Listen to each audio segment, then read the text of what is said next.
Langit sore menggantung mendung tipis di atas atap rumah sederhana yang tampak asri di sudut kompleks perumahan. Di teras, seorang wanita muda duduk sambil menyuapi anak bungsunya yang berusia 3 tahun. Wajahnya lembut, dengan mata yang teduh dan bibir yang selalu tersenyum meski menyimpan penat. Namanya Putri. Ia adalah seorang istri dan ibu dari 2 anak yang, di mata orang luar, memiliki kehidupan rumah tangga yang sempurna. Putri menikah dengan Fajar, seorang pria yang dikenal religius, sopan, dan sukses dalam pekerjaannya. Fajar bekerja sebagai manajer pemasaran di sebuah perusahaan besar di Jakarta. Setiap pagi, Fajar berangkat kerja dengan rapi, membawa tas kerja dan senyum hangat untuk keluarganya.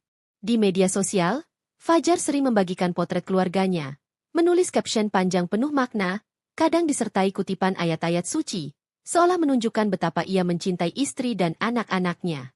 Alhamdulillah, keluarga kecilku adalah surgaku.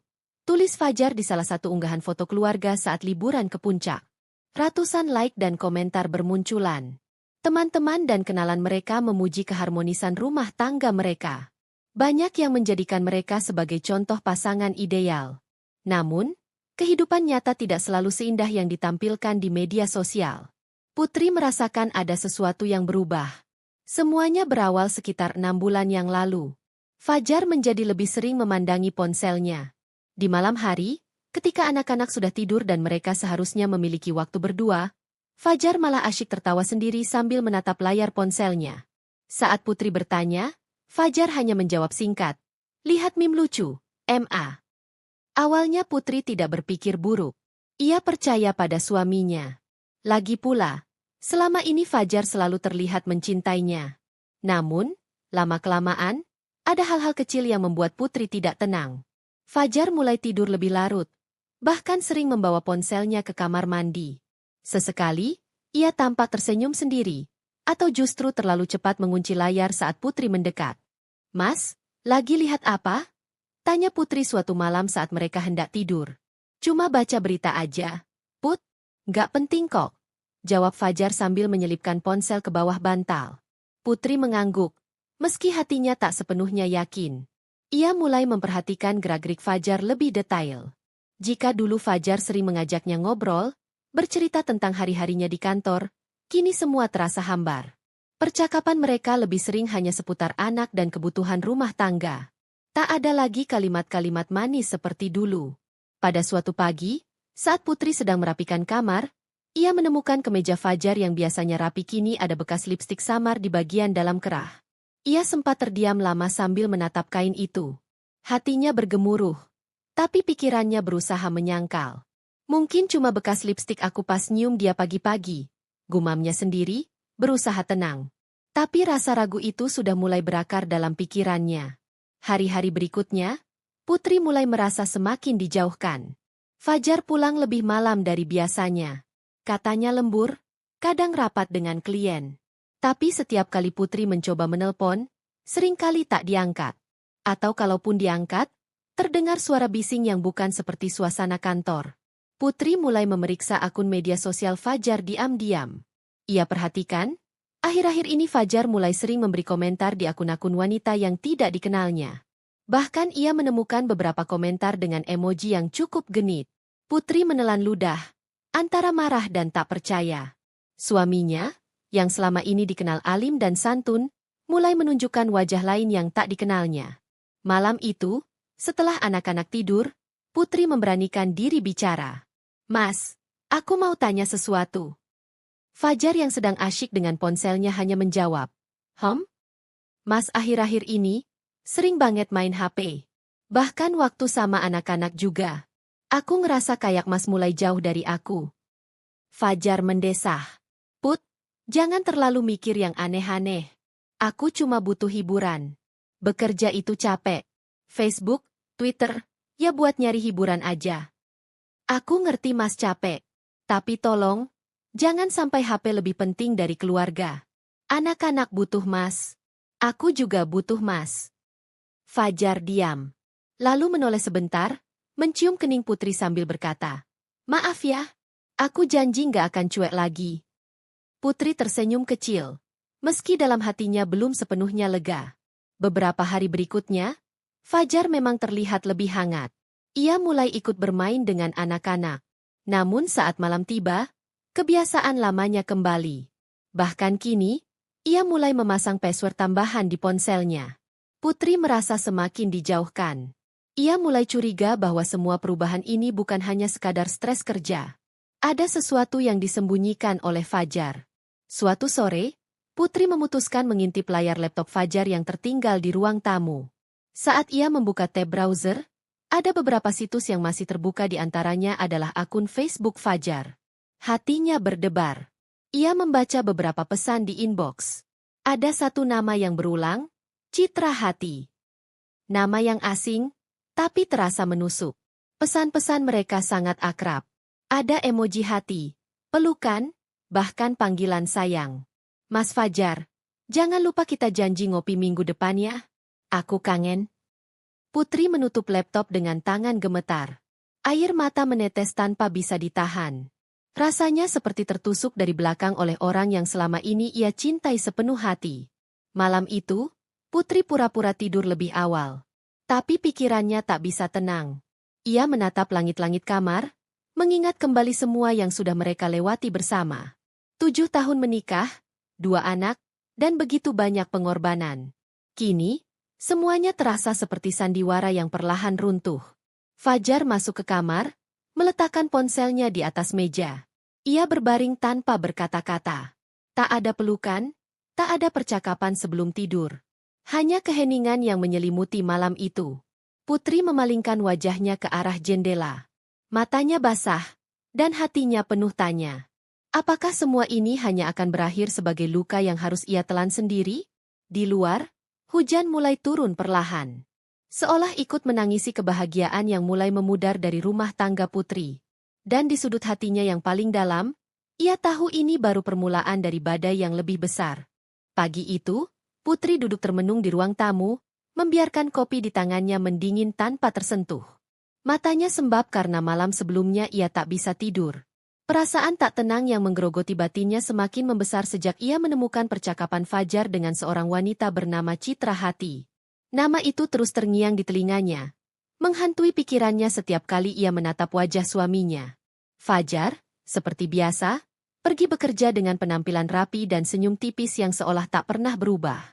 Tapi Putri tahu, senyum itu tak lagi murni. Ada sesuatu yang disembunyikan di balik setiap gerak-geriknya. Ketika Fajar mencium keningnya sebelum pergi, Putri hanya bisa memejamkan mata, menahan perih yang mulai merambat ke dadanya. Hari itu, setelah mengantar anak-anak ke sekolah, Putri duduk di depan laptop, membuka akun Facebook lamanya. Ia mencoba mencari akun Citra Hati. Hatinya berdebar saat menemukan akun tersebut.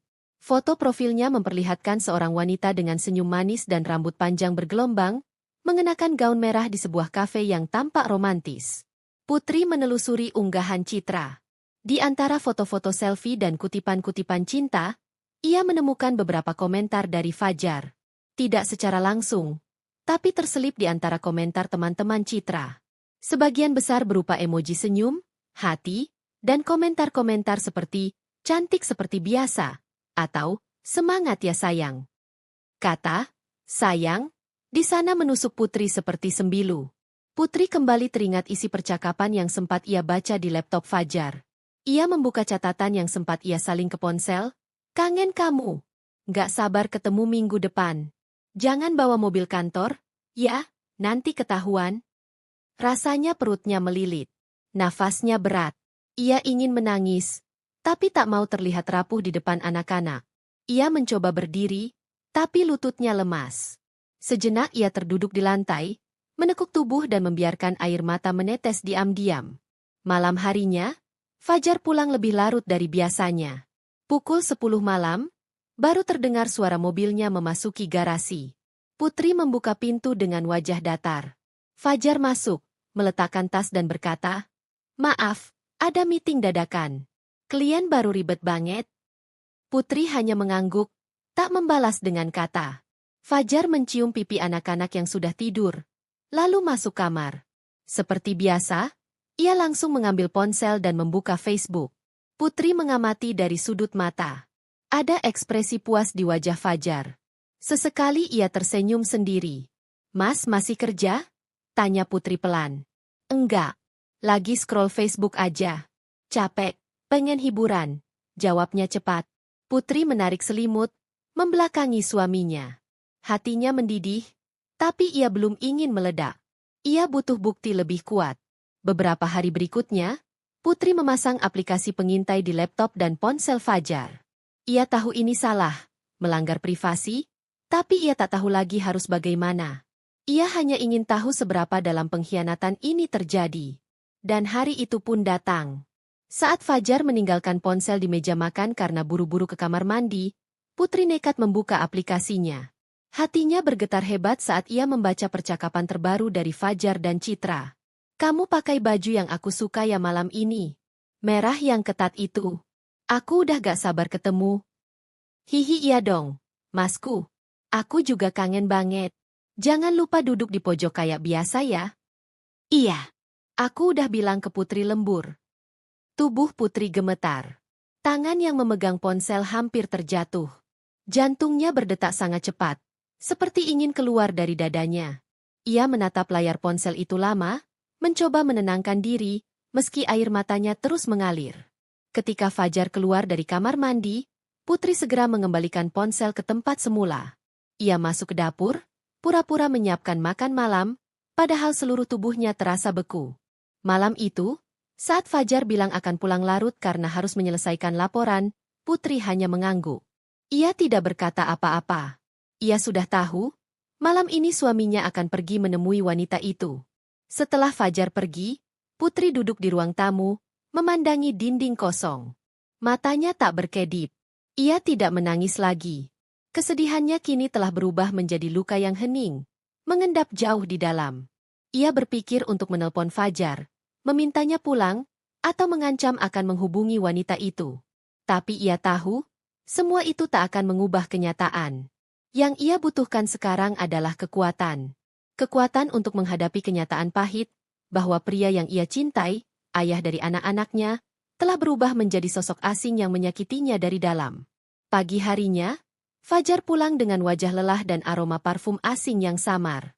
Ia tersenyum seolah tak terjadi apa-apa. Maaf ya, semalam lemburnya sampai jam 2. Putri hanya membalas dengan senyum tipis. Ia tidak ingin membuat keributan di depan anak-anak. Tapi hatinya sudah membuat keputusan. Ia tidak akan tinggal diam. Di siang hari, Putri menghubungi sahabat lamanya, Dina. Mereka bertemu di sebuah kafe. Di sana, Putri menceritakan segalanya. Mulai dari perubahan Fajar, hingga isi pesan yang ia baca. Dina menggenggam tangan Putri. Kamu kuat banget.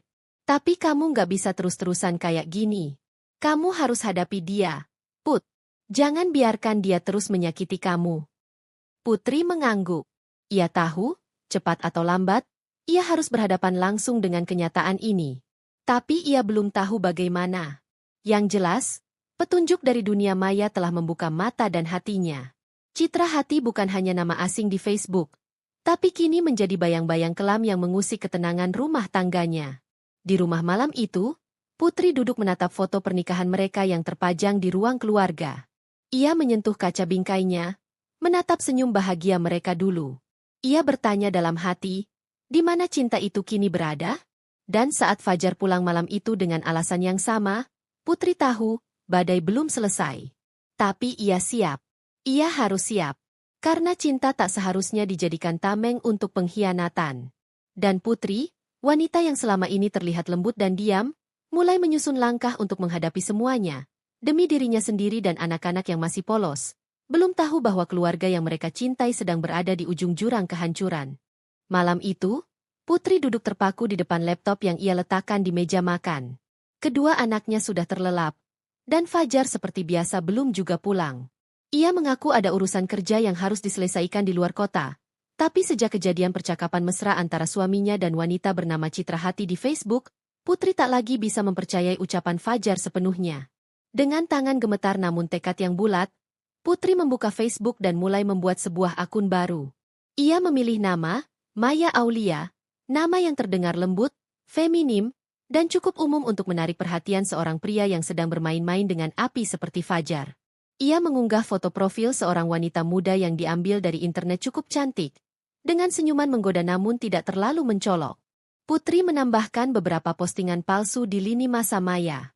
Foto sedang minum kopi di kafe, kutipan galau tentang cinta, hingga status yang menggambarkan kegalauan seorang wanita lajang yang sedang mencari kebahagiaan. Semua itu ia buat agar akun Maya terlihat nyata dan menarik di mata targetnya, Fajar. Malam itu juga, Maya mengirimkan permintaan pertemanan kepada Fajar. Dan seperti yang sudah Putri duga, tak sampai 1 jam, permintaan itu diterima. Jantung Putri berdetak kencang. Rasanya seperti menunggu bom waktu meledak. Keesokan harinya, Maya mendapatkan pesan pertama dari Fajar. Hai, kamu kelihatan familiar. Kita pernah ketemu di mana, ya? Begitulah pesan pembuka dari suaminya sendiri. Putri menatap layar dengan mata panas, antara kesal dan tidak percaya. Belum ada 24 jam Fajar menerima pertemanan dari Maya, ia sudah mulai menggoda. Putri membalas pesan itu dengan hati-hati, tetap menjaga peran sebagai Maya. Ia berkata mungkin mereka pernah bertemu di sebuah acara komunitas, atau mungkin hanya pernah berpapasan di tempat umum. Fajar dengan mudah menanggapi dan menyambut setiap balasan dengan antusiasme yang memuakkan. Percakapan mereka berkembang cepat. Dalam waktu 2 hari, Fajar sudah mulai memanggil Maya dengan sapaan manja seperti sayang dan manisku. Putri hampir tidak percaya bahwa pria yang tidur di sebelahnya selama bertahun-tahun ini bisa berubah menjadi sosok yang begitu murah hati pada wanita asing di dunia maya. Di sela-sela percakapan itu, Putri juga mulai menyelidiki lebih dalam tentang citra hati. Ia membuka profil Facebook wanita itu secara menyeluruh, menyimpan foto-foto dan status yang menurutnya mencurigakan. Dari penelusuran itu, Putri menemukan bahwa Citra adalah seorang janda beranak 1. Ia sering mengunggah foto-foto selfie dengan pakaian minim dan pose menggoda. Status-statusnya penuh dengan kata-kata puitis yang berisi keluh kesah dan ajakan seolah-olah ingin dipahami dan diperhatikan. Semakin Putri menggali, semakin ia merasa bahwa wanita ini bukan hanya seorang penggoda biasa, tetapi seseorang yang dengan sadar memainkan peran sebagai korban demi mendapatkan simpati pria-pria seperti Fajar. Salah satu foto yang membuat Putri muak adalah foto Citra di depan cermin dengan baju tidur transparan, diberi caption, "Andai ada yang bisa memelukku malam ini dan berkata, semua akan baik-baik saja." Putri merasakan geli bercampur marah. Ia mulai memahami bahwa Citra tidak hanya bermain perasaan, tapi juga piawai menciptakan narasi penderitaan agar menarik perhatian pria yang rentan, atau pria yang memang sedang bosan dengan istrinya. Dengan akun Maya, Putri memancing lebih dalam. Ia bertanya pada Fajar tentang kehidupannya, pura-pura penasaran dan ingin tahu. Fajar menceritakan bahwa ia sudah menikah tapi merasa hubungan rumah tangganya hambar. Ia mengatakan istrinya terlalu fokus pada anak-anak dan jarang memerhatikannya. "Aku cuma ingin seseorang yang bisa buat aku merasa dicintai lagi," tulis Fajar dalam salah satu pesan malam itu. Putri ingin berteriak. Ia ingin membalas sebagai dirinya sendiri, mengatakan bahwa semua itu bohong dan Fajar hanya mencari-cari alasan untuk berselingkuh. Tapi ia menahan diri. Ia tahu ini belum saatnya. Percakapan dengan Maya semakin intens. Fajar mulai mengirimkan stiker peluk dan cium, bahkan emoji-emoji dengan makna sensual. Tak hanya itu, ia juga mulai mengajak bertemu. "Minggu depan aku ke Bandung. Kalau kamu di sana juga, kita bisa ketemu. Aku pengen ngobrol langsung sama kamu," tulis Fajar. Putri gemetar saat membaca itu. Fajar benar-benar tak tahu malu. Ia bahkan berani mengajak wanita lain bertemu, padahal di rumah ada istri dan anak-anak yang menunggunya. Putri mencatat semua percakapan itu, menyimpan tangkapan layar, dan mencadangkannya ke folder rahasia di laptop. Ia ingin punya bukti kuat. Ini bukan sekadar cemburu atau perasaan. Ini adalah bentuk pengkhianatan yang nyata. Suatu malam, ketika Fajar mandi, Putri membuka kembali Facebook Fajar lewat laptopnya. Ia mengecek percakapannya dengan Citra. Mereka baru saja menyusun rencana liburan bersama, tanpa malu sedikit pun. Fajar mengatakan ia akan membawa temannya, sebuah alasan yang tentu saja sudah disiapkan jika sampai ada yang menanyakan. "Kamu bawain aku parfum yang waktu itu ya, yang wangi vanila. Aku suka banget pas kamu pakai itu waktu kita di hotel itu," tulis Citra. Putri menggigit bibir. Air mata mulai jatuh. Ini sudah lebih dari sekadar godaan. Ini adalah hubungan fisik. Ini adalah pengkhianatan seutuhnya. Ia memandang cermin di kamarnya. Wajahnya tampak letih, matanya sembab. Namun di balik itu, ada kekuatan yang tumbuh perlahan. Putri bukan wanita lemah. Ia tidak akan diam. Tapi sebelum ia bergerak, ia ingin tahu seberapa dalam Fajar telah masuk ke jurang perselingkuhan ini. Dengan akun maya, Putri terus bermain peran. Ia membiarkan Fajar berbicara, membiarkan ia mengungkap lebih banyak, membiarkan ia terjebak dalam kebohongannya sendiri. Dan di balik layar, Putri mencatat, merekam, menyimpan semua. Karena ia tahu, saat waktunya tiba, ia akan hadapkan Fajar dengan semua kebusukan yang selama ini ia sembunyikan di balik layar ponsel pintarnya. Putri duduk dalam diam malam itu, dengan wajah dingin namun mata yang penuh bara. Ia tahu satu hal pasti, permainan ini belum selesai. Malam itu terasa lebih dingin dari biasanya. Angin dari jendela yang sedikit terbuka mengusap lembut wajah Putri yang duduk memeluk lutut di tepi ranjang. Mata sembabnya menatap lurus ke arah pintu kamar mandi yang masih tertutup rapat. Suara gemericik air dari dalam terdengar samar, pertanda Fajar tengah mandi. Tapi hati Putri tak bisa diam. Ada sesuatu yang mengusiknya sejak tadi, firasat yang kian hari kian kuat, dan kini mendesak untuk dituntaskan. Ia berdiri perlahan, mengambil ponsel Fajar yang diletakkan sembarangan di atas meja rias. Kode kunci ponsel suaminya sudah lama ia tahu, dan malam itu, entah keberanian dari mana, tangannya begitu cepat menekan kombinasi angka yang biasa digunakan Fajar, tanggal ulang tahun anak pertama mereka. Layar terbuka. Detik itu juga, Putri merasa detak jantungnya berdentum kencang seperti genderang perang. Ia membuka galeri foto, sesuatu yang selama ini jarang ia sentuh karena kepercayaan. Namun, kepercayaan itu kini telah hancur berkeping. Jarinya menggulir ke folder tersembunyi, dan seketika matanya membelalak. Foto pertama menunjukkan Fajar duduk di sofa sebuah kamar hotel dengan pakaian santai, mengenakan kaos putih dan celana pendek. Di sampingnya, seorang wanita tersenyum manja, dengan rambut dicat coklat terang dan pakaian tidur tipis berwarna merah marun. Putri mengenali wajah itu. Citra Hati. Wanita yang selama ini mengganggu rumah tangganya dari balik layar. Jantung Putri terasa diremas. Tangan kirinya menutupi mulutnya agar tidak mengeluarkan suara. Ia terus menggulir foto-foto lain. Ada gambar Citra berpose di depan cermin kamar mandi hotel dengan latar belakang Fajar yang tampak sedang duduk di tempat tidur. Ada pula foto mereka berdua sedang berselfie. Wajah saling menempel dan senyum mengembang seolah-olah mereka pasangan resmi yang tengah berlibur. Putri hampir menjatuhkan ponsel itu. Air mata mengalir tanpa bisa ditahan lagi. Semua dugaan yang selama ini ia kumpulkan, semua bukti yang ia simpan diam-diam, kini berpadu dalam kenyataan yang menyakitkan. Suaminya tidak hanya berselingkuh secara emosional. Ini adalah perselingkuhan fisik, nyata, dan menghancurkan. Masih dengan tangan gemetar, Putri membuka aplikasi mobile banking yang biasa mereka gunakan bersama. Ia masuk ke akun bersama mereka dan memeriksa riwayat transaksi. Matanya tertuju pada satu nama yang tak asing, Citra Dewi Hati. Tanggal transaksi itu bertepatan dengan hari di mana Fajar mengaku harus pergi dinas luar kota selama 2 hari. Jumlah uang yang ditransfer pun tidak sedikit. 5 juta rupiah. Di kolom keterangan tertulis, biaya tambahan perjalanan Bandung.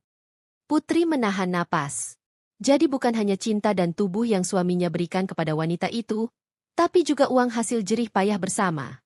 Uang yang seharusnya digunakan untuk kebutuhan anak-anak, untuk tabungan masa depan mereka, malah diberikan kepada perempuan yang dengan senyum palsunya berhasil merebut hati Fajar. Kepalanya terasa berat. Putri kembali melihat foto-foto itu, memastikan bahwa ini bukan mimpi buruk semata.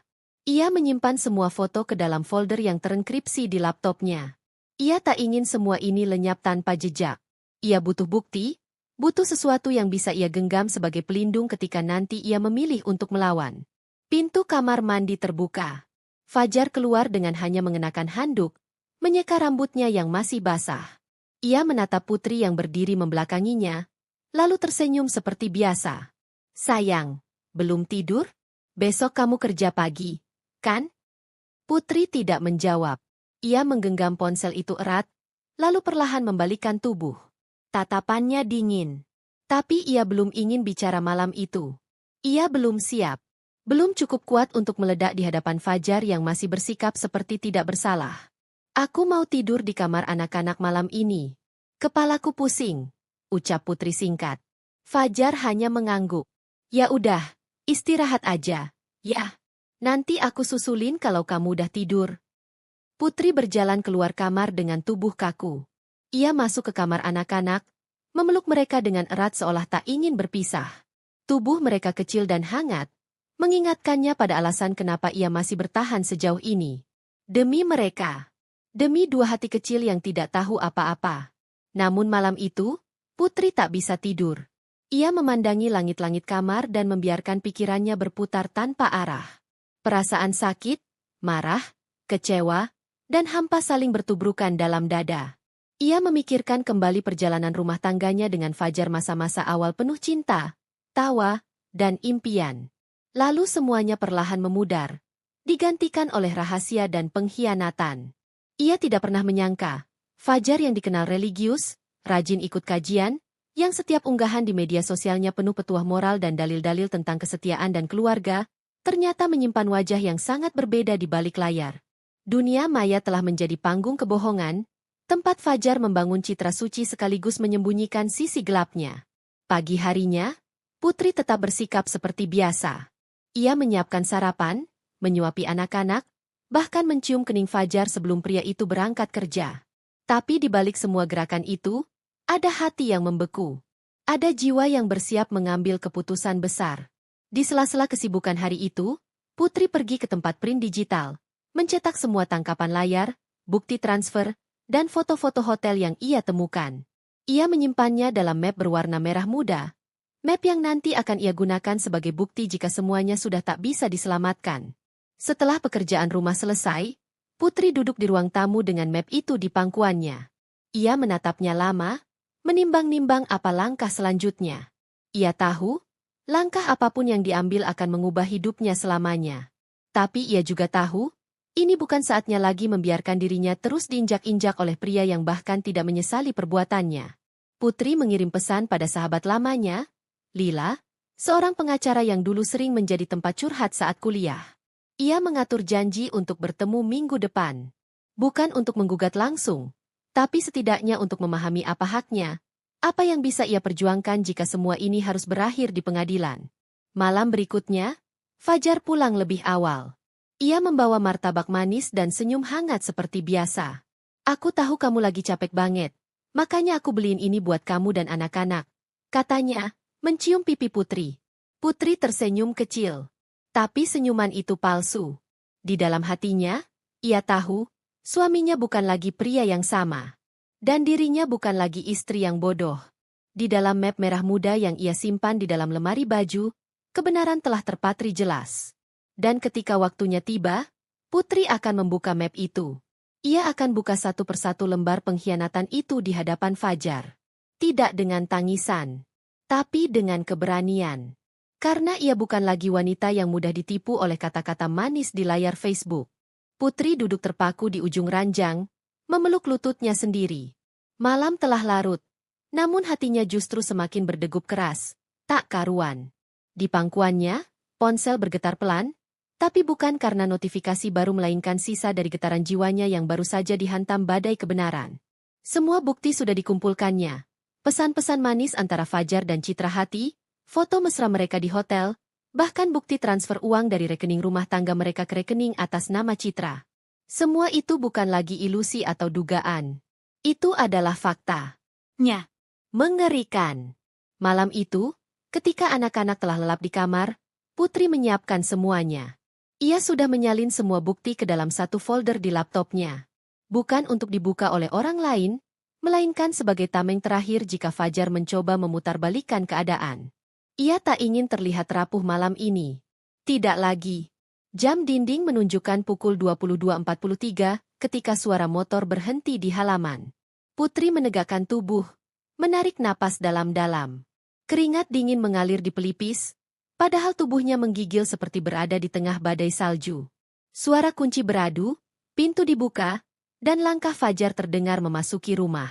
Assalamualaikum. Suara itu terdengar seperti biasa. Santai, tenang. Seakan tak pernah terjadi apa-apa. Putri keluar dari kamar, berjalan pelan ke ruang tamu.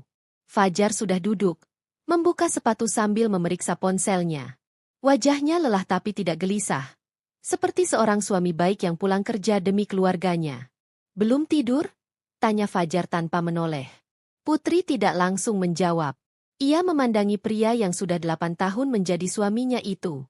Pria yang dulu dengan bangga mengucap janji setia di depan penghulu.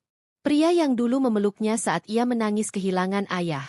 Pria yang kini duduk di depannya, menyimpan rahasia yang menghancurkan hidup mereka. Aku mau bicara, ujar Putri akhirnya, lirih tapi tajam. Fajar mengangkat kepala, menatap Putri sejenak lalu mengangguk. Putri duduk di seberang, menyalakan laptop dan memutar layar ke arah Fajar. Di layar, terpampang foto mereka berdua. Fajar dan Citra berdiri di lobi sebuah hotel, tersenyum, berdekatan. Lalu satu persatu, ia tunjukkan isi percakapan mereka. Panggilan sayang, stiker peluk dan cium, dan rencana bermalam. Fajar memucat. Mulutnya terbuka, tapi tak ada suara yang keluar. Jelaskan, kata Putri dingin. Putri, aku bisa jelaskan. Ini enggak seperti yang kamu pikir. Jangan bohong lagi, Fajar. Aku tahu semua. Bahkan transferan uangmu ke rekening Citra. Pakai uang kita. Uang rumah tangga ini. Fajar terdiam. Napasnya memburu. Iya, aku memang salah. Aku salah, Putri.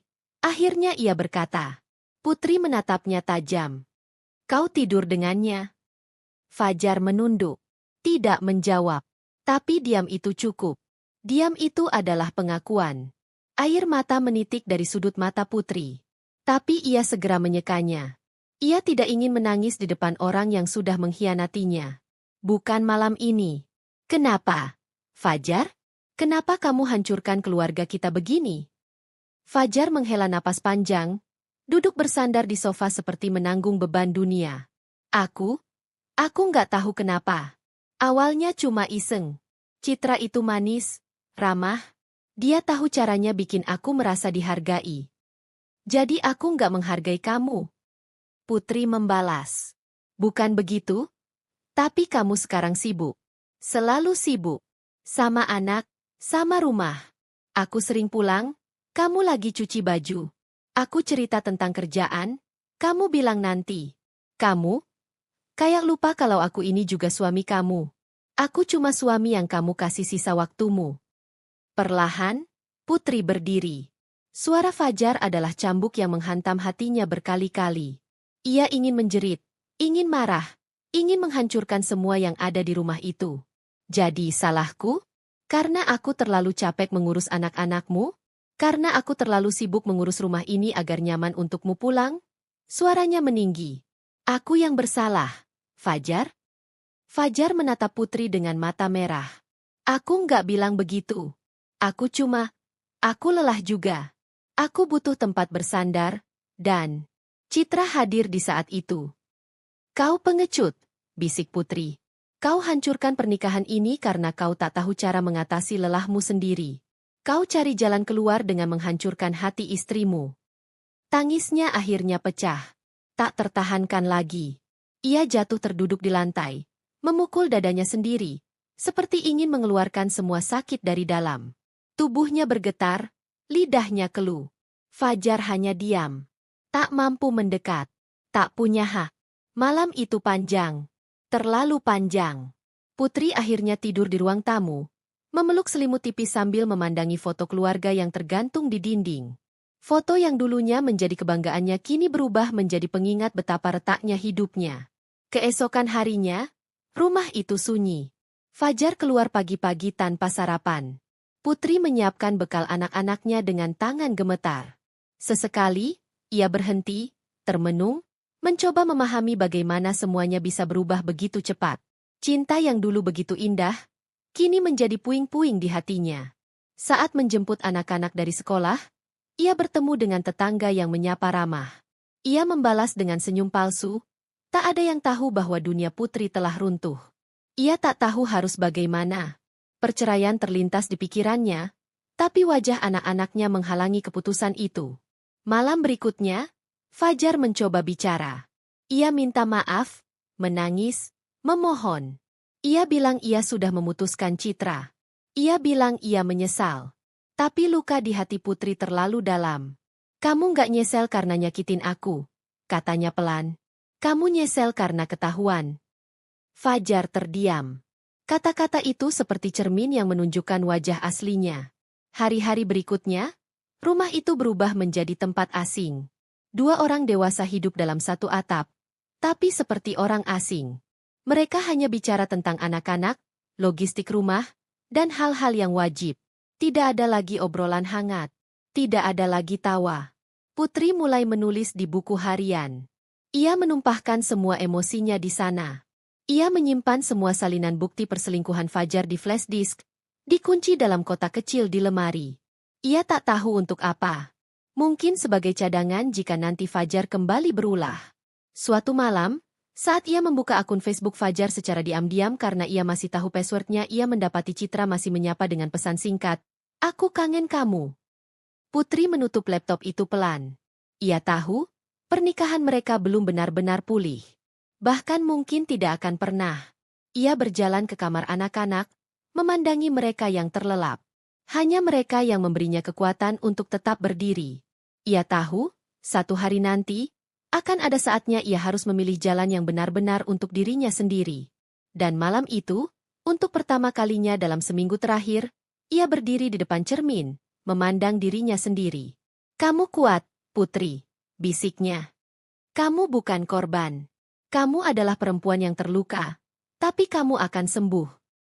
Tangisnya mengalir lagi, tapi kali ini bukan karena hancur. Tangis itu adalah awal dari perlawanan. Dan ini baru permulaan. Hening menyelimuti rumah itu sejak malam kemarahan yang membakar habis sisa-sisa kepercayaan di hati Putri. Matahari telah naik tinggi, namun tidak ada suara senda gurau anak-anak, tidak ada aroma sarapan, tidak pula terdengar langkah kaki Fajar seperti biasa. Putri duduk di meja makan yang kosong, wajahnya kaku dan matanya sembab karena tangis semalaman. Di depannya, ponsel tergeletak dalam genggaman, membuka layar akun Facebook milik Fajar yang tadi malam sempat ia akses diam-diam. Ia membuka galeri sekali lagi, menatap tajam foto-foto kebersamaan Fajar dan Citra. Tangannya gemetar, bukan karena ragu, tapi karena menahan amarah yang masih belum juga reda. Rasa dikhianati begitu menghancurkan, tapi yang lebih menyakitkan adalah bagaimana Fajar menyalahkan dirinya seolah semua ini salahnya. Seolah menjadi istri dan ibu yang sibuk itu alasan sah untuk berkhianat. Jari Putri mulai bergerak. Ia membuka fitur postingan di Facebook. Dengan hati yang bergetar namun tekad membara, ia mengetik. "Untuk semua yang mengenal Fajar, suamiku, inilah kebenaran yang kalian harus tahu. Di saat aku sibuk membesarkan anak-anak kami, bekerja dan mengurus rumah, dia memilih tidur dengan wanita lain. Namanya Citra. Seorang janda genit yang mendekati suamiku, dan suamiku menerimanya tanpa rasa bersalah." Lalu ia mulai melampirkan bukti screenshot chat mesra Fajar dengan Citra, foto mereka berdua di hotel, hingga bukti transfer uang dari rekening bersama mereka ke rekening atas nama Citra. Semua dilampirkan. Tanpa sensor. Tanpa malu. Karena bagi Putri, rasa malu itu sudah mati sejak malam sebelumnya. Begitu tombol, kirim, ditekan, ada keheningan sejenak. Tapi tak lama, notifikasi mulai bermunculan satu demi satu. Komentar, reaksi, pesan masuk. Dunia maya seolah meledak. Teman-teman kantor Fajar mulai melihat dan menyebarkannya. Grup keluarga besar langsung gaduh. WAG RT pun mulai dipenuhi bisik-bisik digital. Semua orang membaca. Semua orang tahu. Tak ada yang bisa ditutupi lagi. Fajar yang baru bangun, berjalan keluar kamar masih dengan sisa kantuk. Tapi langkahnya terhenti ketika melihat Putri duduk dengan ponsel terbuka, dan wajah dingin yang penuh amarah. "Putri, kamu ngapain?" Putri menatapnya tanpa ekspresi. "Sudah. Aku sudah muak menyimpan semua ini. Biar dunia tahu seperti apa kamu." Fajar segera meraih ponselnya. Begitu dibuka, notifikasi Facebook menyerbu masuk. Wajahnya berubah drastis. Tangannya mulai gemetar. "Kamu gila. Putri, kenapa kamu unggah semua ini?" Putri berdiri perlahan. "Karena kamu sudah mempermalukan aku duluan. Ini cuma balasan kecil. Tapi ini aib. Kamu mempermalukan aku di depan semua orang. Keluargaku. Kantorku. Fajar membentak, tapi suaranya terdengar lebih panik daripada marah. Putri mendekat, matanya tajam menatap wajah pria yang dulu ia cintai. Kamu tahu apa yang memalukan? Bukan aku yang jujur, tapi kamu yang tidur dengan perempuan lain. Kamu malu? Harusnya kamu malu saat kamu menginap di hotel itu, bukan sekarang. Ponsel Fajar terus berbunyi. Telepon masuk dari atasannya, dari ibu dan kakaknya, dari sahabat-sahabatnya. Wajahnya memucat. Ia menatap Putri seperti melihat orang asing. Aku nggak nyangka kamu bisa sampai segini. Putri tertawa getir. Aku juga nggak nyangka kamu bisa sekejam ini. Jadi kita impas. 1 jam kemudian, rumah mereka ramai. Ibu Fajar datang terburu-buru, marah besar. Ia langsung menghampiri Putri. Apa-apaan kamu ini, Putri? Kamu sudah bikin malu keluarga besar. Facebook itu bukan tempat umbar aib rumah tangga. Putri menatap ibu mertuanya dengan tatapan yang tak lagi takut. Bu, maaf. Tapi aibnya bukan saya yang buat. Saya cuma memperlihatkan kenyataan. Kamu istri, harusnya nutupin kesalahan suami, bukan malah menutupi kebohongan suami yang tidur dengan perempuan lain. Potong Putri tajam. Kalau saya diam, dia akan terus ulangi. Kalau saya diam, saya akan terus diinjak. Maaf, Bu. Waktu saya jadi perempuan sabar, sudah habis. Tetangga pun mulai berdatangan, pura-pura pinjam garam, pura-pura numpang lewat, tapi semuanya dengan niat sama, ingin tahu. Wajah Putri menjadi bahan bisik-bisik, namun ia tetap berdiri tegak. Ia tahu, hari ini ia bukan lagi istri yang bisa dipermainkan. Ia adalah wanita yang memilih kebenaran, meski dengan harga malu dan pandangan sinis. Teman kantor Fajar pun mulai kirim pesan ke Putri. Beberapa menyesali, beberapa memihak Fajar, namun sebagian besar mendukung Putri karena berani bicara. Akhirnya, topeng Fajar terbuka juga. Aku pernah lihat dia makan siang sama cewek itu, tapi aku pikir cuma klien. Kamu wanita kuat, Putri. Nggak semua istri bisa seberani ini. Fajar mengurung diri di kamar. Ia tidak masuk kerja hari itu. Ia hanya bisa diam, melihat reputasi yang dibangun bertahun-tahun runtuh dalam semalam. Teman kantornya tak lagi hormat. Atasannya kecewa. Bahkan beberapa proyek yang tengah ditangani dipindahkan karena klien tak mau berurusan dengan orang yang jadi sorotan publik karena skandal pribadi. Putri menatap semua itu dengan perasaan getir. Ia tidak bangga, tidak senang, tapi ada rasa lega. Rasa lega karena akhirnya ia berhenti membohongi dirinya sendiri bahwa semuanya baik-baik saja. Beberapa hari setelahnya, Putri memilih keluar dari rumah itu. Ia membawa anak-anak ke rumah orang tuanya. Ia tak peduli apa kata orang. Yang ia tahu, dirinya sudah tidak bisa hidup bersama dengan laki-laki yang tak menghargai pernikahan. Fajar sempat mencoba membujuk, mengirim pesan panjang, mengatakan menyesal dan meminta maaf. Tapi Putri tidak membalas. Ia duduk di kamar kecil rumah orang tuanya, memeluk anak-anaknya yang tertidur. Matanya menatap langit-langit sambil menahan air mata yang nyaris jatuh. Bukan karena lelah, tapi karena akhirnya ia sadar, menjadi istri bukan berarti harus terus menerima luka. Dan menjadi ibu bukan berarti harus diam saat hati sendiri hancur berkeping. Putri memilih kejujuran, walau menyakitkan. Dan dalam luka itu, ia tahu dirinya mulai sembuh. Hari-hari yang dilalui Putri berubah menjadi lembaran penuh luka. Setelah pengungkapan aib Fajar di media sosial, rumah mertuanya berubah menjadi tempat yang tak lagi ia kenal. Udara yang dulu hangat berubah menjadi dingin yang menusuk. Tatapan penuh kecaman dan bisikan-bisikan yang sinis mengelilinginya, seolah ingin menyingkirkan dirinya dari keluarga itu. Suatu sore, saat ia sedang bermain bersama kedua anaknya di ruang tamu yang dulu penuh tawa, ibu mertua masuk tanpa pemberitahuan. Wajahnya kaku, matanya yang tajam menatap Putri tanpa belas kasihan. Di belakangnya, beberapa saudara ipar ikut mengiringi dengan ekspresi yang sama. Suasana berubah tegang. Putri, suara ibu mertua terdengar dingin, penuh ketegasan yang tidak memberi ruang negosiasi. Kami sudah memutuskan. Kamu harus segera keluar dari rumah ini. Tempat ini bukan lagi untukmu. Putri merasakan dunia runtuh. Jantungnya berdegup sangat kencang. Tangannya menggenggam ujung rok anak bungsunya. Suaranya hampir tak terdengar saat mencoba menjawab, "Ibu, tolong beri aku waktu. Anak-anak masih sekolah di sini. Kami butuh waktu untuk mempersiapkan semuanya." Namun ibu mertuanya tak bergeming. "Ini bukan soal waktu, Putri. Ini soal harga diri keluarga kami. Kamu telah mempermalukan Fajar dan kami semua. Kami tidak bisa membiarkan ini berlarut-larut." Air mata mulai menetes di pipi Putri, tapi ia berusaha tegar. Ia tahu, bukan hanya dirinya yang terluka, tapi juga anak-anaknya yang tak berdosa. Fajar, yang selama ini menjadi pelindung, kini memilih bungkam. Ia jarang pulang, menghindari pertemuan dengan Putri, seolah menolak untuk mengakui apa yang telah terjadi. Teleponnya jarang diangkat, dan saat ditanya oleh Putri, jawabannya hanya sibuk dengan urusan kerja. Tapi Putri tahu betul. Kabar yang beredar mengatakan Fajar semakin dekat dengan Citra, perempuan yang telah merusak rumah tangganya. Bahkan kabar tentang rencana pernikahan siri mereka sampai ke telinganya. Perih rasanya mendengar hal itu, tapi ia tak punya bukti untuk menegaskan semua itu kepada siapapun. Ia hanya bisa menyimpan sakit itu sendirian. Malam hari, saat anak-anak sudah tidur, Putri duduk di ruang keluarga, menatap foto keluarga yang dulu bahagia terpajang di dinding.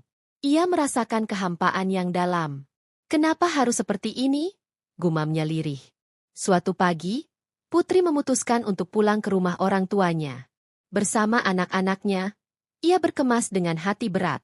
Anak-anak yang polos belum mengerti apa yang sedang terjadi, tapi mereka merasakan perubahan suasana yang membuat mereka bertanya.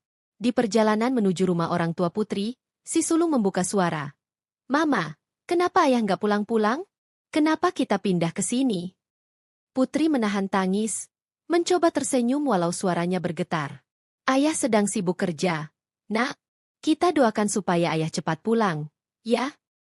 Anak kecil itu mengangguk, tapi matanya yang besar tetap penuh tanya yang tak terjawab. Di rumah orang tua Putri, suasana penuh kehangatan dan dukungan. Namun, di balik itu semua, Putri merasakan beban yang tak kunjung ringan. Ia tahu, perjuangannya baru saja dimulai.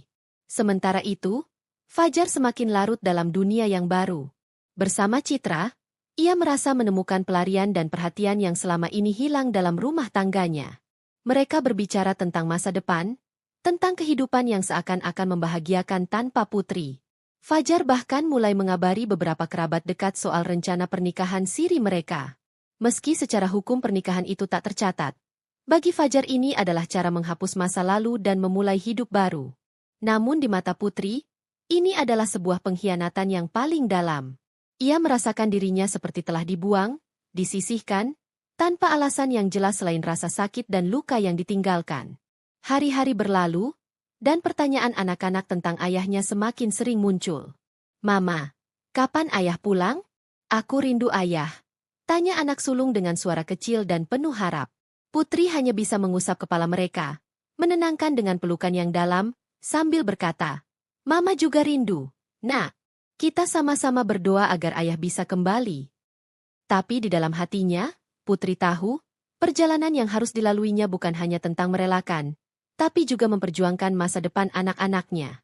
Ia harus menjadi ibu sekaligus ayah, pelindung sekaligus penyemangat, tanpa kehilangan harapan meski dunia seakan runtuh di sekelilingnya. Malam-malamnya kini diisi dengan kesunyian yang mendalam. Putri sering menatap langit-langit kamar, membiarkan air matanya mengalir tanpa henti. Namun pagi selalu datang membawa kekuatan baru. Sebuah harapan kecil bahwa suatu hari nanti luka ini akan sembuh. Di tengah perjuangannya, Putri mulai merencanakan langkah baru. Ia ingin membuktikan bahwa hidup tak akan berhenti meski ia telah kehilangan segalanya. Perlahan ia mencari pekerjaan, mulai membuka peluang untuk berdikari, agar anak-anaknya bisa tetap bahagia dan tak kekurangan apapun. Meski berat, Putri tetap tegar. Ia tahu, masa depan yang cerah hanya bisa dicapai jika ia mampu bangkit dari reruntuhan ini.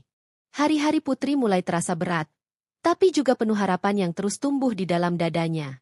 Setiap pagi ia bangun lebih awal, menyiapkan sarapan untuk anak-anak sebelum mereka berangkat sekolah, sambil sesekali memeriksa ponsel untuk melihat apakah ada pesan dari klien baru yang ingin menggunakan jasanya. Meski pekerjaan yang ditekuni hanya sebuah usaha kecil-kecilan, Membuat desain grafis dari rumah, Putri merasa ini adalah titik awal yang bagus untuk membangun masa depan. Tidak ada lagi tergantung pada orang lain, apalagi pada seseorang yang telah mengkhianatinya. Suatu pagi, setelah mengantar anak-anak ke sekolah, Putri duduk di ruang tamu rumah orang tuanya, menyalakan laptop dan mulai membuka satu persatu pesan yang masuk di akun media sosial bisnisnya. Ia tersenyum kecil saat melihat satu klien baru menghubunginya untuk membuat desain kartu undangan pernikahan. Alhamdulillah, ini rezeki yang harus disyukuri, gumam Putri dalam hati. Namun di balik semua itu, ada suara hati yang kadang berbisik pilu. Setiap kali waktu senggang, pikirannya sering melayang ke masa lalu. Ia teringat bagaimana dulu Fajar begitu perhatian dan hangat. Bagaimana rumah mereka dipenuhi tawa anak-anak dan impian masa depan yang cerah. Sekarang, semua itu seolah menjadi cerita dongeng yang tak lagi nyata. Putri menarik napas dalam-dalam, mencoba mengusir bayangan itu. Ia tahu, ia harus terus maju dan tidak boleh larut dalam kesedihan yang tak berujung. Anak-anaknya butuh ibu yang kuat, bukan ibu yang tenggelam dalam kesedihan. Namun, tidak mudah baginya menahan air mata ketika malam tiba. Suara tangisan anak bungsunya, Raffi, selalu menjadi ujian terberat. Suatu malam, saat Raffi terbangun dan menangis memanggil ayahnya, Putri segera menggendongnya dan mencoba menenangkan. Raffi, ayah sedang jauh. Ya, tapi ayah pasti datang kalau sudah selesai kerjanya. Mama ada di sini, kok.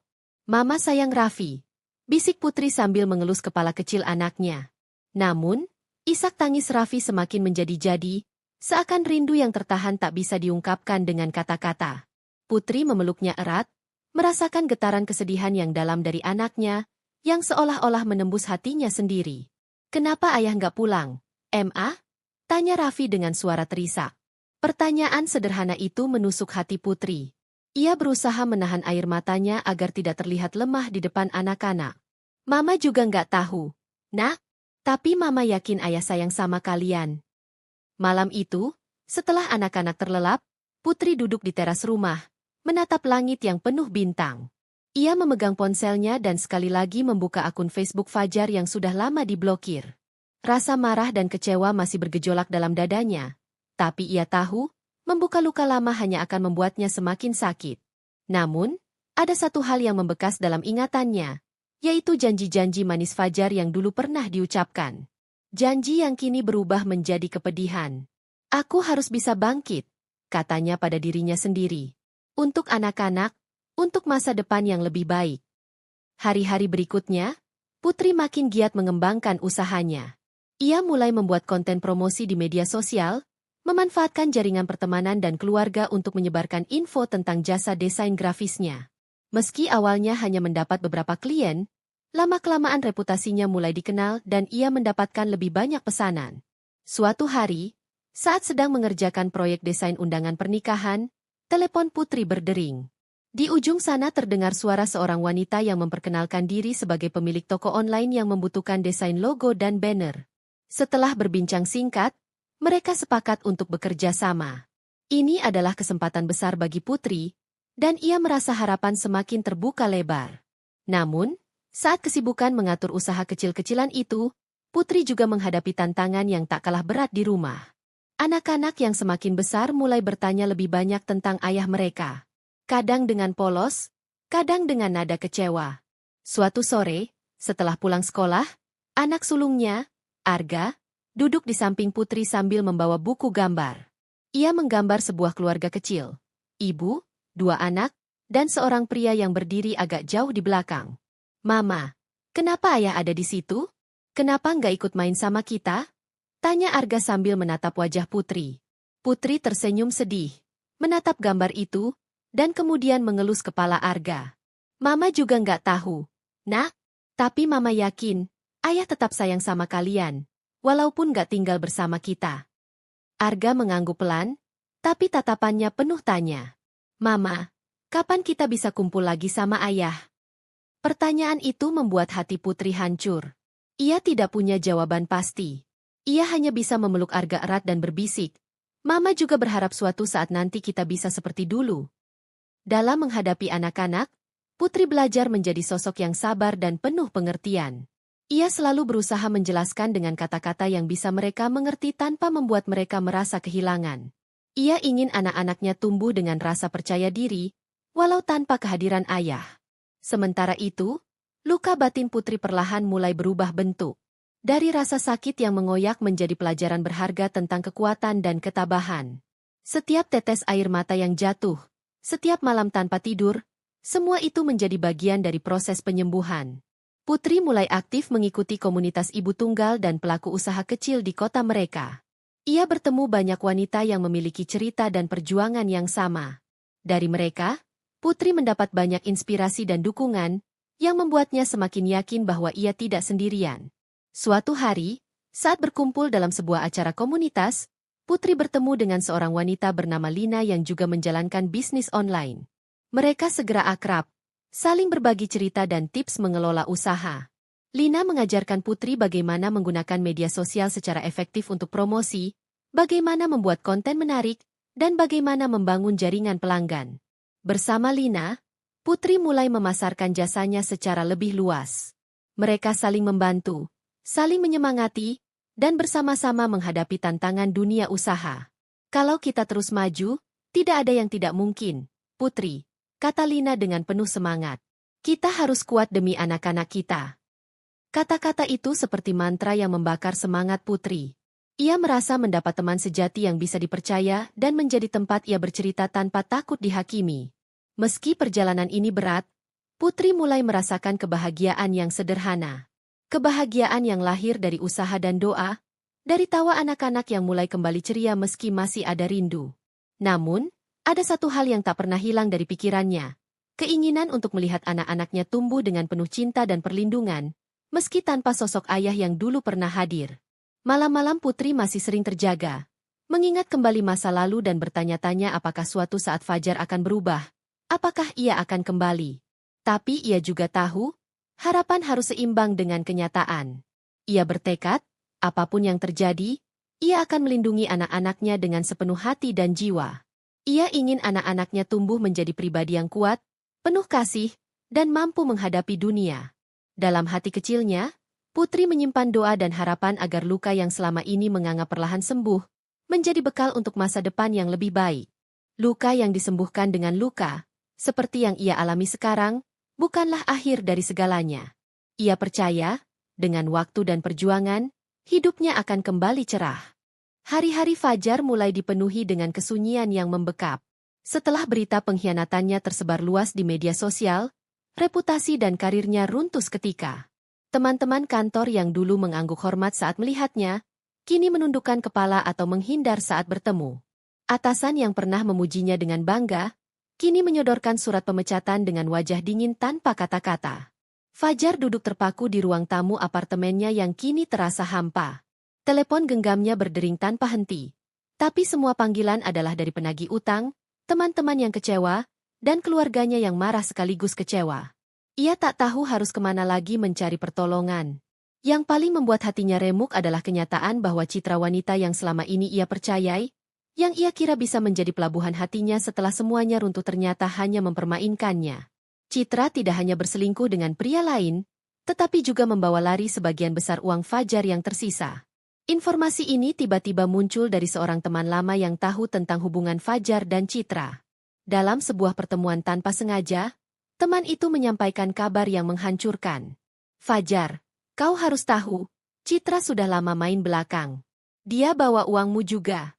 Aku dengar dia pacaran sama pria lain dan tinggal di rumah yang kau bayarin, kata teman itu dengan wajah serius. Fajar terdiam, dadanya terasa sesak, dan dunia seolah runtuh di depan matanya. Ia mencoba menghubungi Citra berkali-kali, tapi ponselnya tidak aktif. Ia bahkan pergi ke rumah kontrakan Citra, tapi tempat itu kosong, hanya tersisa jejak perpisahan yang menyakitkan. Setiap malam Fajar dihantui mimpi buruk tentang pengkhianatan itu. Ia merasa direndahkan dan terperangkap dalam jebakan yang dibuat oleh rasa percaya buta pada Citra. Ia menyesali semua keputusan yang dibuatnya, terutama meninggalkan Putri dan anak-anak mereka yang dulu begitu dicintainya. Namun, di tengah kejatuhan itu, ada satu hal yang tak pernah hilang dari benaknya. Keinginan untuk kembali memperbaiki segalanya dengan Putri. Ia tahu, Merusak rumah tangga yang telah dibangunnya selama bertahun-tahun adalah kesalahan terbesar dalam hidupnya. Fajar berusaha menghubungi Putri, tapi jawabannya selalu dingin dan penuh penolakan. Putri kini sudah berbeda, lebih kuat dan mandiri. Dia tak lagi menjadi wanita yang mudah dipermainkan dan dikhianati. Pada suatu sore, Fajar datang ke rumah orang tua Putri, berharap bisa bertemu dan meminta maaf secara langsung. Namun, yang menyambutnya adalah tatapan dingin sang ayah dan ibu Putri. "Apa kau pikir kami akan membiarkanmu masuk begitu saja?" tanya ayah Putri dengan suara tegas. Fajar menunduk, merasa malu tapi tetap mencoba menjelaskan. "Aku tahu aku sudah banyak salah, Pak. Aku hanya ingin minta kesempatan untuk memperbaiki semuanya. Untuk Putri dan anak-anak." Ibu Putri menggeleng pelan. Putri sudah terlalu banyak terluka. Dia sudah memilih jalan hidupnya sendiri. Kalau kau benar-benar berubah, buktikan dengan perbuatan, bukan hanya kata-kata. Penolakan itu membuat Fajar semakin terpukul. Ia sadar bahwa perjalanan untuk menebus kesalahan tidak akan mudah. Ia harus berjuang lebih keras untuk mendapatkan kembali kepercayaan yang telah hilang. Di sisi lain, Putri yang mendengar kabar kedatangan Fajar merasa campur aduk antara marah, kecewa, dan sedih. Ia ingat betapa sakitnya dikhianati dan ditinggalkan. Ia tidak ingin membuka luka lama, tapi sebagai seorang ibu, ia juga merasa ada bagian dari dirinya yang masih peduli pada suami dan ayah dari anak-anaknya. Namun, Putri sudah bertekad untuk tidak lagi membiarkan Fajar mengendalikan hidupnya. Ia ingin membuktikan pada diri sendiri dan anak-anaknya bahwa mereka bisa hidup bahagia tanpa kehadiran seorang ayah yang menghancurkan keluarga. Fajar pun mencoba menghubungi Putri melalui pesan singkat, mengirimkan surat permintaan maaf panjang yang penuh penyesalan dan harapan. Tapi Putri membalas dengan singkat dan tegas. "Aku sudah lelah, Fajar. Jangan ganggu kami lagi." Rasa putus asa Fajar semakin mendalam, tapi ia tidak menyerah. Ia mulai mengikuti konseling dan bergabung dengan kelompok pendukung orang-orang yang pernah mengalami masalah serupa.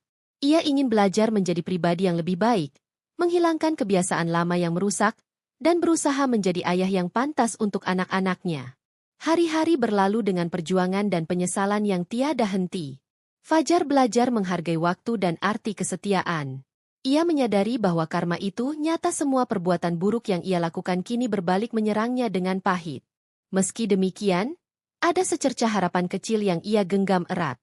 Suatu hari, ketika Putri tengah mengantar anak-anak ke sekolah, salah satu anaknya, Arga, bertanya, "Mama, ayah masih sayang sama kita, kan?" Pertanyaan polos itu membuat Putri terdiam sejenak. Kemudian ia memeluk anaknya erat, berbisik, "Ayah memang sayang, Nak. Tapi Mama juga ingin ayah berubah dan menjadi lebih baik." Fajar mendengar tentang pertanyaan itu dari salah satu teman Putri yang juga menjadi kliennya. Hati Fajar bergetar, ia tahu bahwa anak-anaknya masih membuka pintu untuknya, meski pintu hati Putri tampak tertutup rapat. Fajar bertekad, suatu saat ia akan membuktikan bahwa ia pantas mendapatkan kesempatan kedua. Meski harus menunggu lama dan menghadapi berbagai rintangan, ia siap berjuang sekuat tenaga demi keluarganya. Karma memang datang dengan cara yang tak terduga dan seringkali sangat menyakitkan. Namun, bagi Fajar, itu menjadi pelajaran hidup yang paling berharga. Ia belajar bahwa setiap tindakan ada konsekuensinya, dan hanya dengan kesungguhan dan perubahan nyata, seseorang bisa memperbaiki kesalahan masa lalu. Sementara Putri, meski luka masih tersisa, mulai membuka lembaran baru dalam hidupnya. Ia tidak ingin terjebak dalam masa lalu yang kelam. Ia ingin melangkah maju, membangun kebahagiaan untuk dirinya dan anak-anaknya, tanpa harus menunggu atau menggantungkan harapan pada orang yang telah mengecewakannya. Kisah mereka belum berakhir. Ada harapan, ada luka, ada air mata dan tawa yang menanti di masa depan. Semua tergantung pada bagaimana mereka memilih untuk melanjutkan perjalanan hidup masing-masing. Matahari pagi itu menyinari jalanan kecil di sebuah kampung yang sederhana. Kios kecil Putri berdiri tegak di sudut jalan. Meskipun tampak lusuh dan sederhana, namun bagi Putri dan ketiga anaknya, tempat itu adalah dunia mereka. Dunia yang penuh harapan dan perjuangan. Di depan kios, anak-anaknya bermain riang, tertawa ceria, tanpa beban. Suara tawa mereka menjadi musik yang mengisi hari-hari Putri, menghapus sejenak segala kepedihan yang pernah melanda. Putri mengatur dagangan kecil-kecilannya dengan cekatan. Meski kadang lelah menyergap tubuhnya, Namun semangatnya tidak pernah padam. Ia tahu, perjuangan ini bukan hanya demi dirinya sendiri, tapi demi masa depan anak-anak yang selalu menjadi prioritas utama dalam hidupnya. Hidup Putri tidak pernah mudah. Sejak ia diusir dari rumah mertua, ia harus memulai semuanya dari nol. Tiada yang menyangka wanita yang dulu begitu rapuh kini mampu berdiri tegak dan membangun hidupnya sendiri. Perjalanan panjang itu membentuk sosoknya menjadi lebih kuat, lebih bijaksana, dan lebih tegar menghadapi dunia. Sementara anak-anaknya sibuk bermain, Putri menatap langit biru dengan penuh rasa syukur. Dalam hatinya, ia masih menyimpan luka lama. Tetapi luka itu kini telah berubah menjadi pelajaran hidup yang berharga. Ia sadar bahwa luka bisa menjadi kekuatan, selama kita mampu bangkit dan tidak membiarkan diri terpuruk selamanya. Saat itulah, langkah kaki yang tak asing terdengar di dekat kiosnya. Putri menoleh dan melihat Fajar berdiri di sana. Wajahnya yang dulu pernah menjadi sumber kebahagiaan kini penuh dengan penyesalan dan kelelahan. Mata Fajar tampak sayu, dengan sedikit gemetar saat ia memandang Putri. Putri merasakan detak jantungnya meningkat.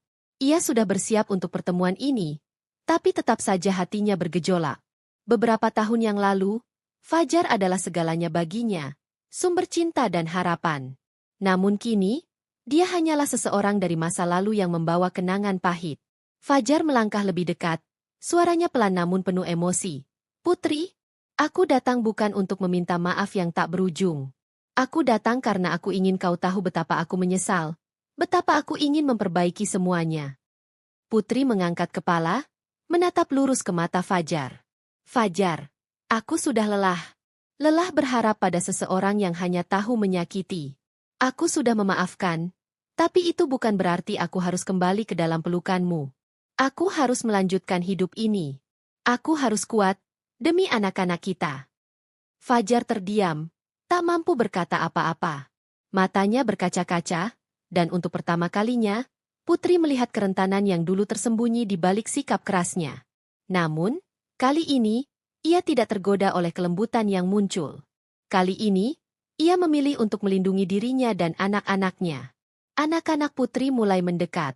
Arga, anak sulung yang sudah mulai mengerti banyak hal, memandang ayahnya dengan mata yang penuh pertanyaan. Kenapa ayah datang sekarang? Kenapa dulu ayah pergi dan tidak pulang-pulang? Putri menarik napas dalam-dalam, mencoba menenangkan diri agar bisa menjawab dengan bijaksana. "Ayah kalian juga manusia, Nak. Kadang manusia membuat kesalahan besar, dan harus belajar dari itu. Tapi kita harus tetap kuat dan terus maju, ya?" Anak-anak itu saling berpandangan, lalu memeluk Putri erat-erat. Mereka merasa bahwa ibu mereka adalah pelindung sejati, benteng kokoh yang tidak akan runtuh meski badai menghadang. Fajar mengangguk pelan, dan dengan suara bergetar, ia berkata, "Aku tahu aku tidak pantas. Aku sudah menghancurkan kepercayaan yang kau beri. Tapi aku benar-benar menyesal dan ingin berubah." Putri menggeleng pelan. "Perubahan itu baik, Fajar. Tapi bukan berarti aku harus membuka pintu hatiku untukmu kembali. Aku sudah menemukan kekuatan dalam diriku sendiri. Kita punya anak-anak yang membutuhkan kita untuk menjadi orang tua yang kuat, bukan orang tua yang hancur karena masa lalu." Ada keheningan yang panjang. Angin sore mulai berhembus, membawa harum bunga yang tumbuh di sekitar kios kecil itu. Putri merasakan kedamaian yang aneh dalam dirinya. Seperti beban berat yang selama ini mengikatnya mulai terangkat perlahan. Fajar menunduk. Air matanya menetes. "Aku mengerti, Putri. Aku hanya ingin kau tahu, aku benar-benar minta maaf." Putri mengangguk dan memeluk anak-anaknya lebih erat. Di momen itu, ia merasakan kehangatan dan kekuatan yang datang dari mereka. Ia tahu, mereka adalah alasan utama ia tetap berdiri tegak. Setelah pertemuan itu, hari-hari Putri semakin sibuk. Ia mengembangkan usahanya yang kini mulai dikenal di lingkungan sekitar. Pelanggan mulai berdatangan, dan anak-anaknya pun ikut membantu dengan penuh semangat. Meskipun kadang lelah, Putri merasa puas karena ia melakukan semuanya sendiri, tanpa harus bergantung pada seseorang yang pernah menyakitinya. Setiap malam sebelum tidur, Putri selalu berdoa. Ia memohon kekuatan agar bisa terus menjaga keluarganya dan melindungi anak-anaknya dari luka yang pernah ia alami. Meskipun ia telah memblokir semua akun Fajar dan Citra, ia tahu kenangan itu tidak akan pernah sepenuhnya hilang. Namun, Ia percaya, seiring waktu, luka itu akan sembuh dengan kasih sayang dan keteguhan hati. Kadang, ketika anak-anak menangis meminta pelukan ayah mereka, hati Putri terasa perih.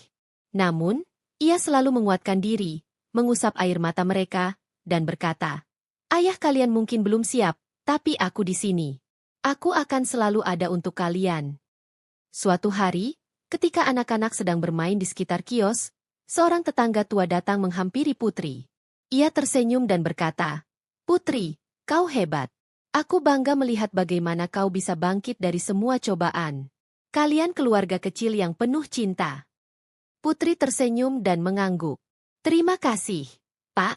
Aku hanya ingin anak-anakku bahagia, apapun yang terjadi."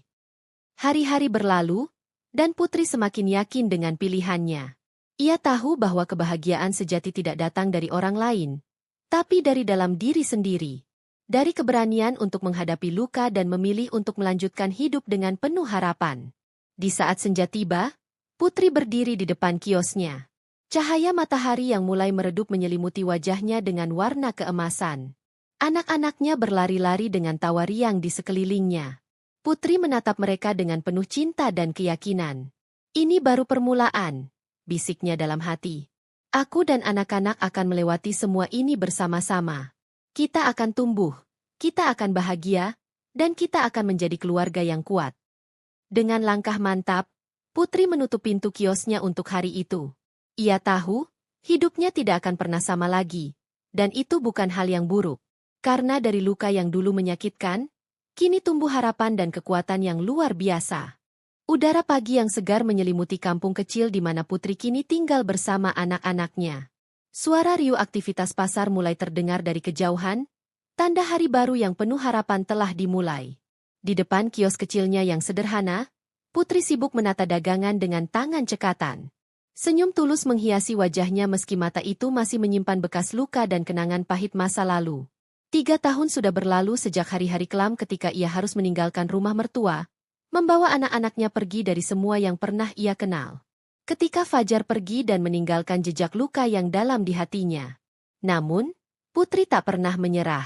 Ia memilih bangkit, memilih untuk membangun hidup baru yang lebih baik demi anak-anaknya. Dan sekarang, ia berdiri di sini, menjadi sosok ibu yang kuat, yang mampu menghadapi segala rintangan. Setiap pagi, kios kecilnya menjadi tempat bertemu bagi para tetangga dan pelanggan setia. Tak jarang, suara tawa anak-anak yang riang bermain di sekitar kios membuat suasana jadi hangat dan penuh semangat.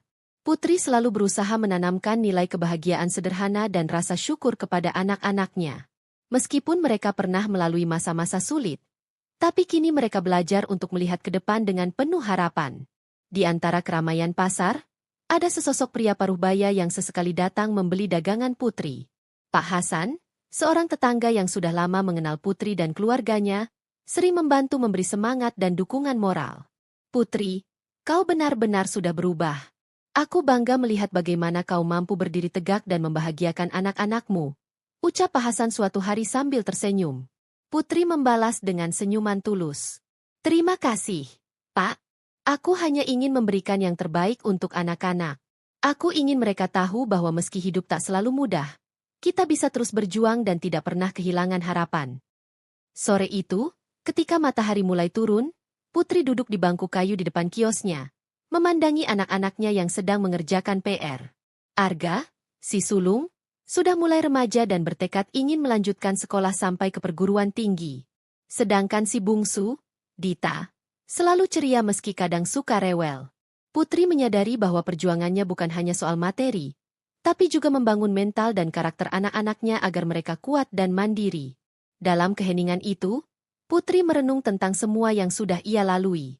Betapa Fajar yang dulu ia cintai dan percayai ternyata bukanlah pria yang pantas untuknya. Pengkhianatan, luka, dan aib yang terbuka di depan banyak orang.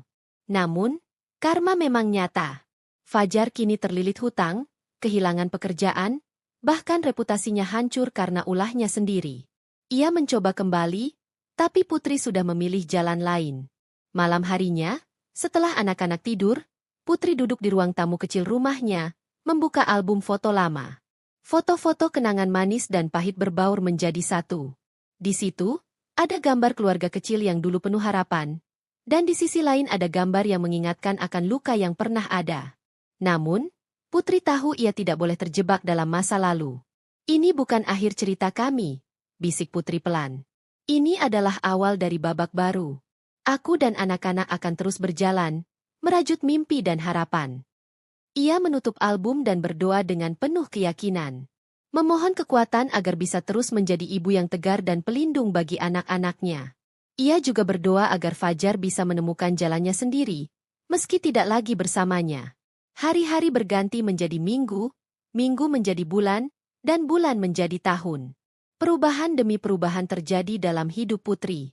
Usahanya semakin berkembang, ia mulai mendapat pelanggan tetap dari berbagai daerah.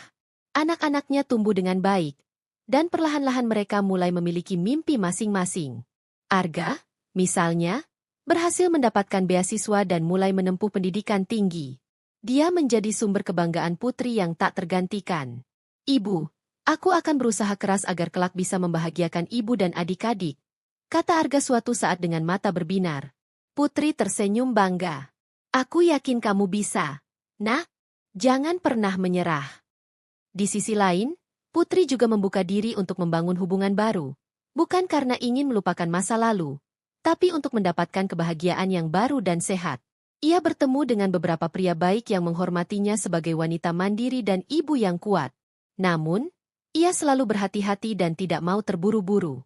Aku sudah belajar banyak, dan kali ini aku ingin yang benar-benar baik untukku dan anak-anak, ujarnya. Sementara itu, Fajar semakin terpuruk. Kabar tentang kegagalannya menyebar luas. Tanpa keluarga yang mendukung dan reputasi yang hancur, ia terjebak dalam kesepian dan penyesalan mendalam. Suatu hari, ia mencoba menghubungi Putri sekali lagi, tapi mendapat jawaban tegas bahwa pintu hatinya sudah tertutup. Kisah ini adalah pelajaran tentang kehidupan, tentang bagaimana luka dan pengkhianatan bisa menjadi titik balik untuk bangkit, tentang bagaimana seorang ibu bisa menjadi pahlawan sejati bagi anak-anaknya, bahkan ketika dunia seolah-olah menentangnya. Putri membuktikan bahwa dari kegelapan, akan selalu ada cahaya yang menanti untuk ditemukan. Putri berdiri di depan kiosnya, menatap langit senja yang mulai berwarna jingga keemasan. Di sampingnya, anak-anaknya tersenyum penuh harapan, siap menghadapi masa depan dengan penuh keberanian dan cinta. Ini bukan hanya akhir dari kisah lama, pikir Putri. Ini adalah awal dari perjalanan baru. Perjalanan menuju kebahagiaan yang sejati. Dengan langkah mantap dan hati penuh keyakinan, Putri melangkah ke depan. Bersama anak-anaknya, ia siap mengukir cerita baru yang penuh cinta, harapan, dan kekuatan.